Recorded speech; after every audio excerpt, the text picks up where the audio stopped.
Today's episode will be starting the repairs to the Corsa D.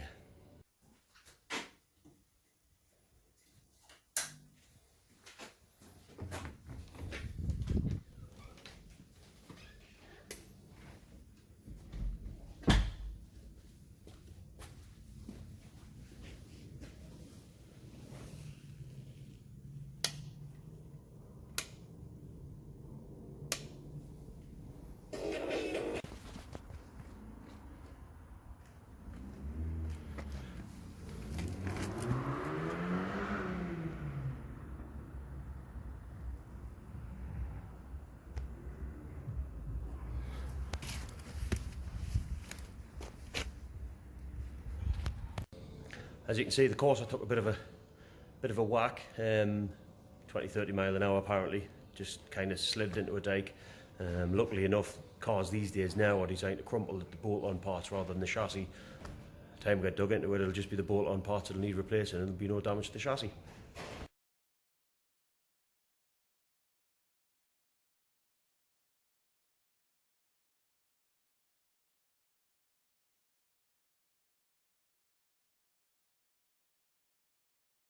Right, well that went a bit wrong. I intended on setting my video up on hyperlapse to go a bit faster, but unfortunately ended up setting it in super slow-mo. So I have very little video of anything. But as you can see, the wing's back on now. New wing.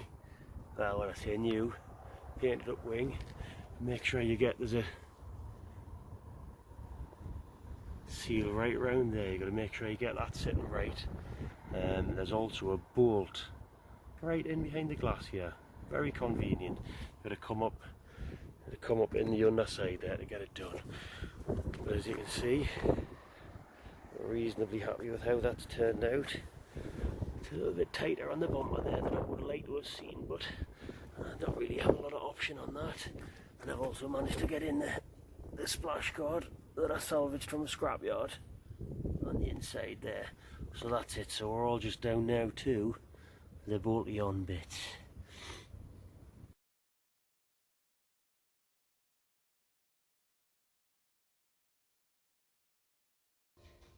Here you get on with the shop, get the spring changed over. The very first thing you want to do, make sure that it is actually the right shock absorber.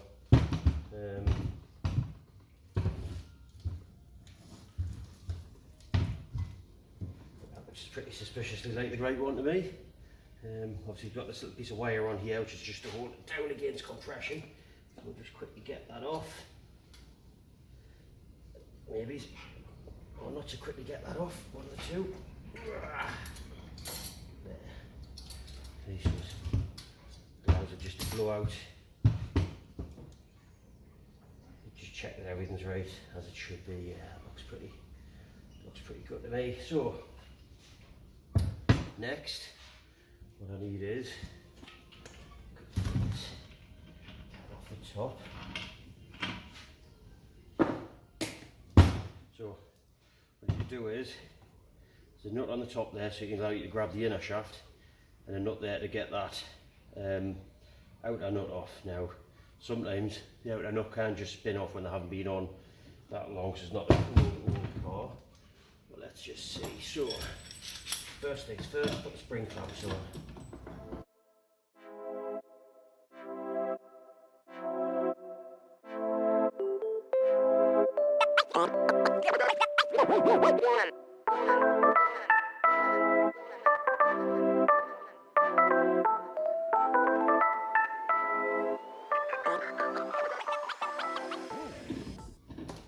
These things, for anybody who's ever used them before, are probably the most horrible things, one of the most horrible tools you'll ever use. Obviously you can get better ones, depends on how often you're using them, you know, if like the industrial ones are out. You can get much better, stronger ones. But for the purposes of home DIY use, this is what you use. So,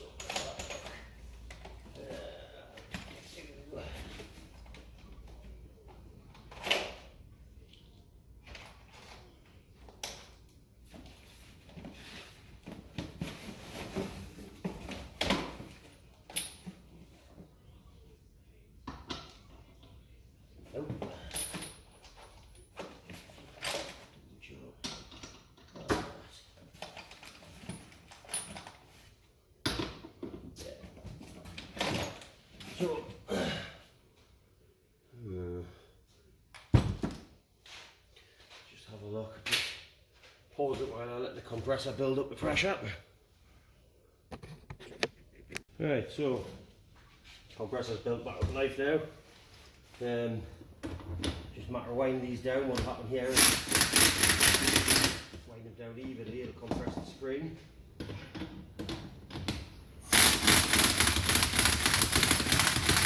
Just take the weight off the shocker so when it goes off, go off with a bang.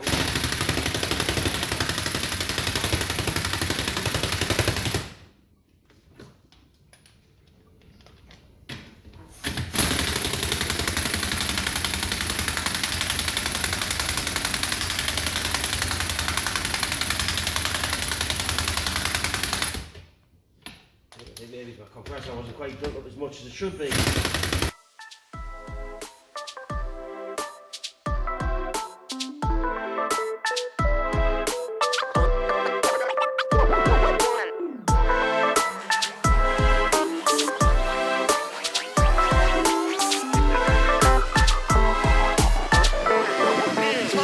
Let's go!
So, there, right. As you can see, so I've took the weight off the spring clamps.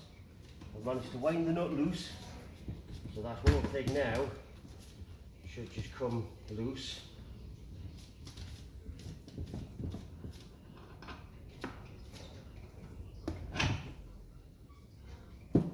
Strut top bearing.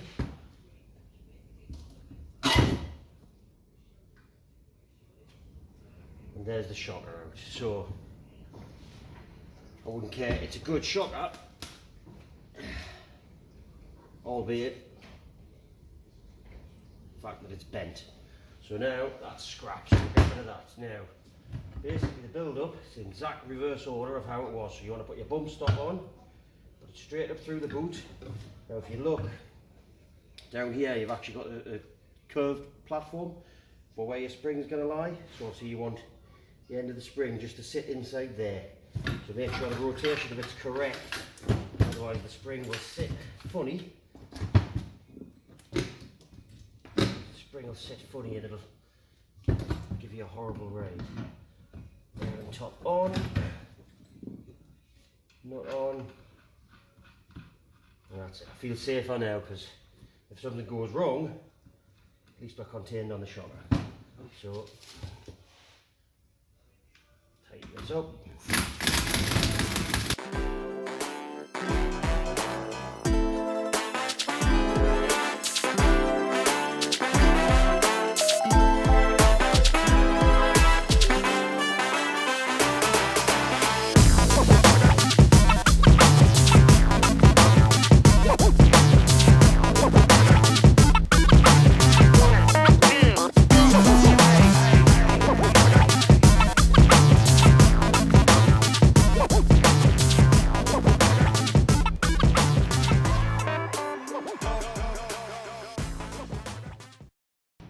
Spring's seated in there where it wants to be. The spring will be seated in there once I take this off. I'm just going to pause it again and recharge the compressor.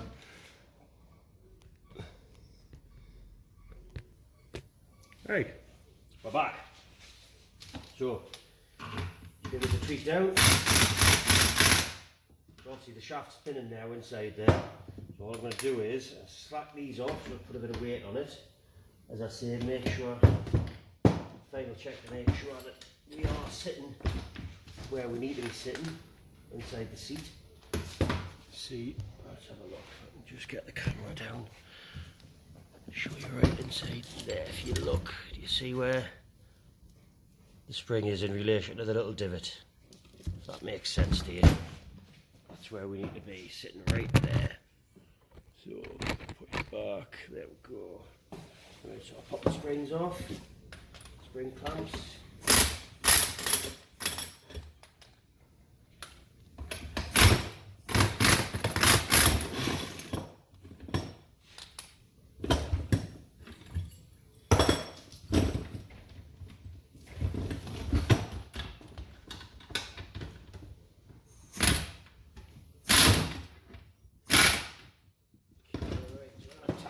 Slightly differently because it's pinched just a bit, so I'll do it.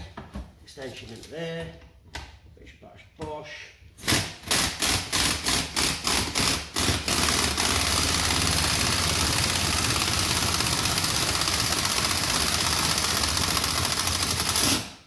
And that's the spring settled back in. 2, 3. Check, just make sure that we've got it where we want it, inside there, and the spring's sitting correct at the top. So lastly, the roll, just take the spanner, just double check that I'm happy with how tight that is. Yeah, that's going nowhere. And that's it. Bash top back on. And that is now ready to fit. Simple as that.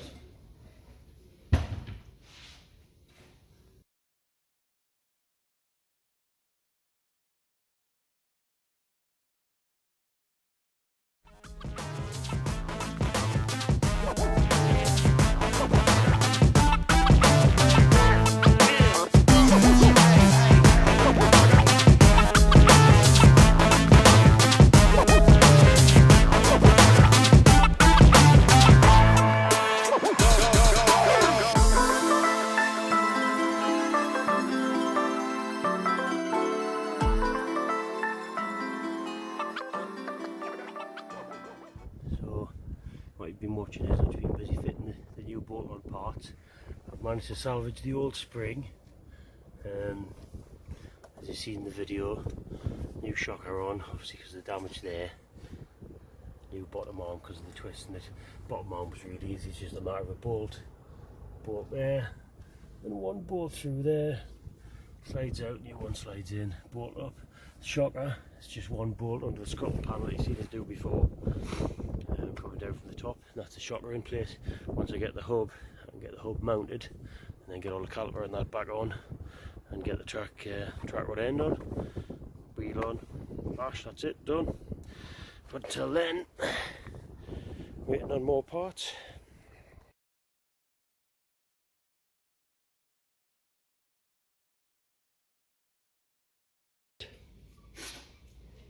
So, what we'll do next, the job I've been putting off for a long time. I don't often wear gloves.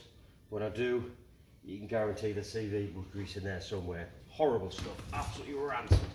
Guarantee the minute you've got any on your hands, it'll be in the back of your ear, it'll be soles of your feet, it will physically go everywhere. It is horrible. So, let's hope that's not big enough. Oh no, check that out. Right, so that's kind of put a dampener on that. I don't have a socket big enough. Oh no. Now what am I going to do?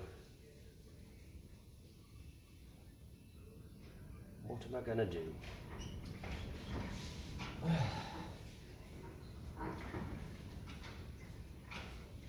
have to go and get a socket to fit. In the meantime, I think what I'll do is I'll swap the disc over, swap the caliper carrier over, and anything else on here that's of use to us, I'll get them swapped over onto the new hub. Once again, you want to check the new hub is the correct one for the one that you want, which I happen to know this one is because I've already checked it over. See, so it would lie like that, sit like that inside there. What we'll do is flip it over, get this all sorted, and I'll bring home the big socket set tomorrow. Right, let's have a look.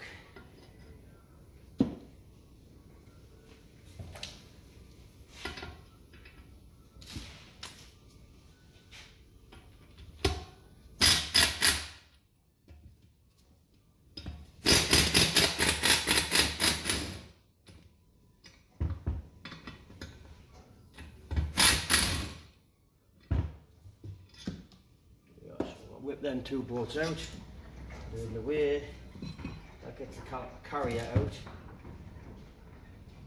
Next, tell you what, I'll try and pull this around so you guys can see at home. See what I'm doing next of all, a little Allen key in there. Get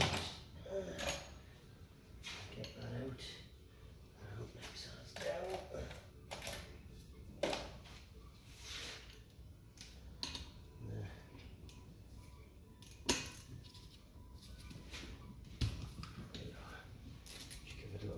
And that's spinning out of there quite nicely.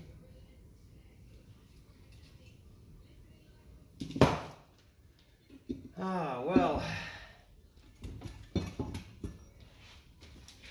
yeah, it would appear as though the problem now goes a bit further, because I need 5-stud hub.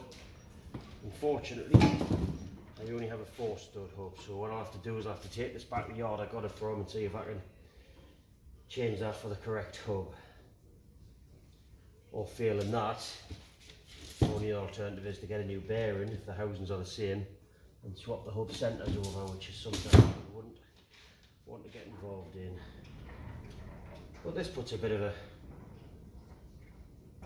dampener on the whole day, really. Right, so there we are, that's pretty much as far as I can get for now, unfortunately. Yeah. What can I say? You know, sometimes you can do the best you can, and you still don't quite see the obvious things that are right in front of your face. I can be honest, I kind of assumed they were all just 5-stud, never even give any thought to it.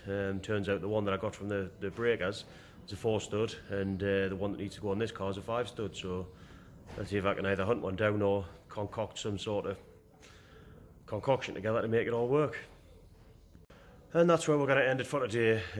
We've got the whole thing bolted up, the wings on, majority of the suspension components are on. I'm just waiting until I track myself down a 5-stud hub for the front corner so I can bash that on, and a couple of little bumper parts.